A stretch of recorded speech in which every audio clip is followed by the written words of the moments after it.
agora como é que eu fico nas tardes de domingo, sem Zico no Maracanã?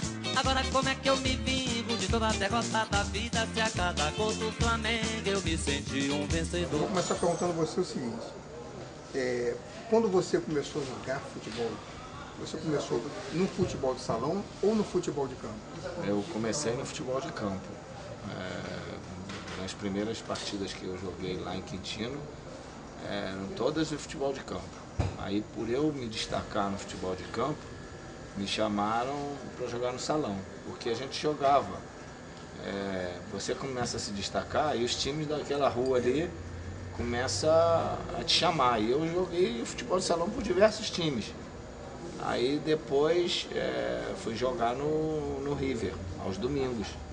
Então lá o seu Joaquim, que era o homem que organizava o campeonato, ele dava um sanduíche e 10 cruzeiros na época, domingo de manhã, a gente passava domingo, era uma festa.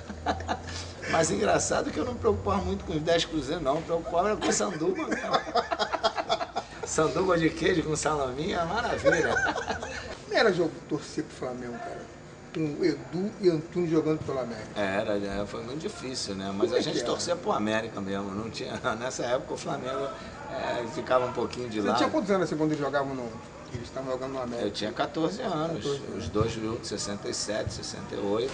Esse time que jogava no Flamengo, esse time que ganhou tudo, como era esse time? Esse time conseguiu reunir todas as qualidades necessárias, né, para ser um time vencedor. Primeiro, o talento dos jogadores de mais alto nível, tanto é que todos eles foram para a seleção brasileira, né? Talvez, exceto o Lico, todos os outros foram para a seleção. Exceto mesmo? Só o Lico que não foi para a seleção. E foi o cara que ajeitou o time. Cara, né? armava tudo pelo lado esquerdo, né? Esquerdo, lado direito, entendeu? Era com uma qualidade danada. Mas chegou no Flamengo, ele já tinha 28, 29 anos, por aí. Jogador com uma habilidade, uma técnica e um profissional maravilhoso. Outro ponto, a importância do profissionalismo. Eram profissionais do mais alto nível, né?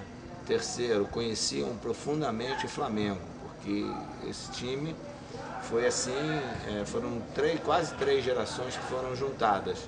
A primeira, a minha, do Rondinelli, do Cantarelli e tal, do Júnior, né, do Geraldo, depois do Vanderlei, depois veio a do Tita, do Andrade, do Adílio. Ainda tinha o Nunes começou com a gente também. Depois é que ele foi pro Santa Cruz, lá para Recife, mas ele começou com a gente. Aqui a base do falar. Nunes foi no Flamengo com a gente. Tá. E por último veio a do Moza, do Leandro, do Figueiredo, que se juntou. Tal. E aí pegamos o Raul com a experiência, o Marinho e o Lico. No mais, esse era o time. Então, eu acho que esses jovens, né, conheciam bem o Flamengo, o que era necessário. Então, pô, juntou. Porque já via a história do time, né? Do time passou, e a gana de vencer, né? De querer mais, aquela coisa de não se contentar com apenas um título, de querer o segundo, e de querer o terceiro, de continuar a querer ganhar, entendeu? Viver momentos felizes, que a gente sempre curtia bastante, né? Zico, um dia, nós vamos assim, eu falo porque eu quero ver. Será que nós vamos ver o Zico presidente do Flamengo? Acho difícil isso acontecer. É? Acho difícil. Você não tem esse pensamento? Não tem. Prefiro até fazer outro tipo de trabalho no Flamengo, para ajudar a base mais à frente do que propriamente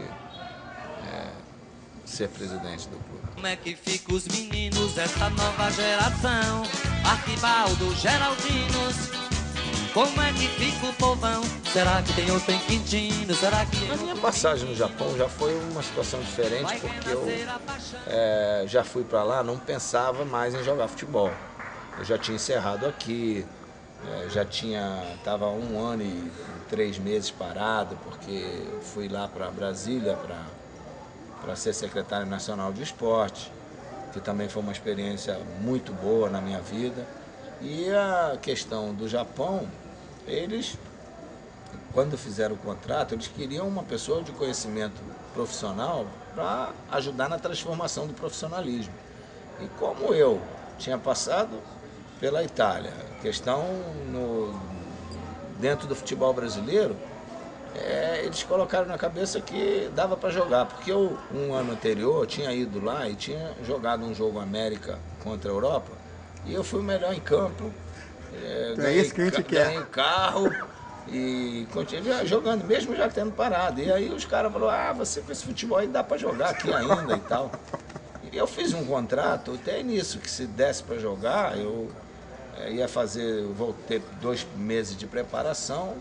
Mas se eu sentisse que eu parei de jogar por causa do problema no joelho, voltasse a sentir alguma coisa, que eu ficava lá, cumpria os 3 anos de contrato, mas ensinando, ou sendo técnico, qualquer coisa que eles achassem. Mas foi além disso, né, Zico? Eu cheguei lá, comecei a treinar um pouco, com 70% da minha condição, joguei a 2ª divisão toda, fui artilheiro do campeonato, nós fomos vice-campeão e nosso time subiu para a liga profissional.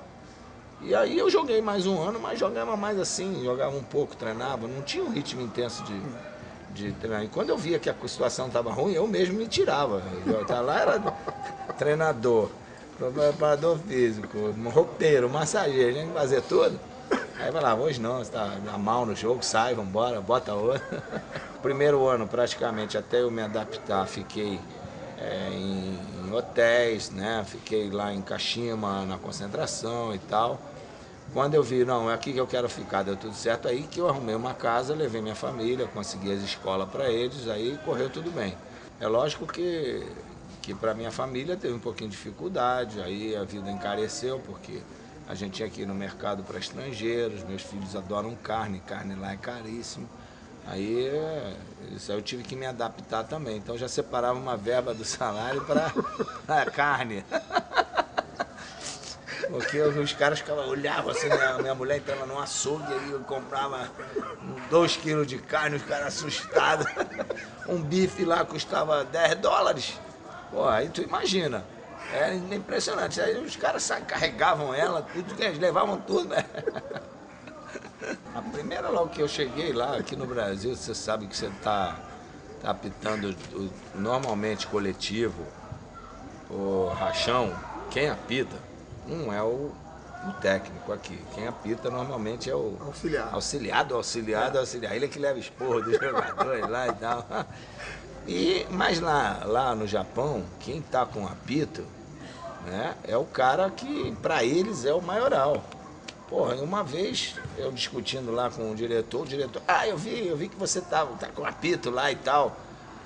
Como que estivesse me valorizando, e eu achando que ele estava me desmerecendo. E o tradutor aí, porra, saí pau da vida com o diretor. Aí, porra, Suzuki, como é que pode? O cara diz que eu tô lá apitando, não sei o que lá e tal, não valoriza meu trabalho. Aí o Suzuki parou assim pra mim e ele falou, cara, ele está dizendo justamente ao contrário. Ele está dizendo que, porra, viu o teu esforço, você está trabalhando, você está comandando tudo lá e tal, que você é o cara e tal. Aí eu olhei, mas isso aqui é assim? Eu falei, porra, aí eu já fui lá pedir desculpa a ele, porque no Brasil é diferente. No Brasil, quem tá num apito sabe? É o cara que toma esporro. É o cara que toma esporro, né? O órgão sexual masculino lá no Japão é tintim. E aí, pô, tu tá no jantar, no início, o pessoal, você vai no lugar, né? Tem mania de bater saúde, aí eu tintim, aí todo mundo... Hoje já virou brincadeira, uma das brincadeiras lá, o pessoal, até o japonês já faz isso, tintim. Porque lembra dessas coisas. Uma vez nós fomos jogar a Copa da Ásia, né? Aí eu tá dando a entrevista, aí o cara perguntou a escalação do time. E sempre eu falava qualquer coisa do Suzuki, mas na hora do cara escalar, eu falei, vai ser Narazaki, Narahashi, Akita. Aí daqui a pouco, aí falei o time inteiro. Aí o Suzuki, no instinto dele, assim, o time começa com Narazaki, Narahashi, Akita. Eu falei, porra, Suzuki, nem o nome dos meus jogadores eu sei falar, você precisa traduzir, porra. Vai renascer a paixão ou não? Falou mais alto o destino e o galinho vai cantar. Vai cantar no outro podia citar 3 bons jogadores estrangeiros, bons, feras ou... Feras, daquela Feras. realmente que você gostaria até de ter jogado na sua época, ter jogado junto com você. 3 gênios, né? 3 gênios. O Maradona, o Cruyff e o Beckenbauer. Aqui no Brasil, Zico, 3 bons jogadores aqui no Brasil. Você quer o quê? Pelé, Garrincha e Ronaldo? Não, dessa da atualidade aí.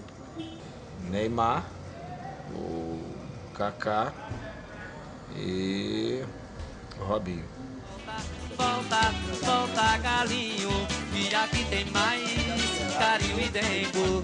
Vai e volta em paz que o Flamengo já sabe como esperar você voltar.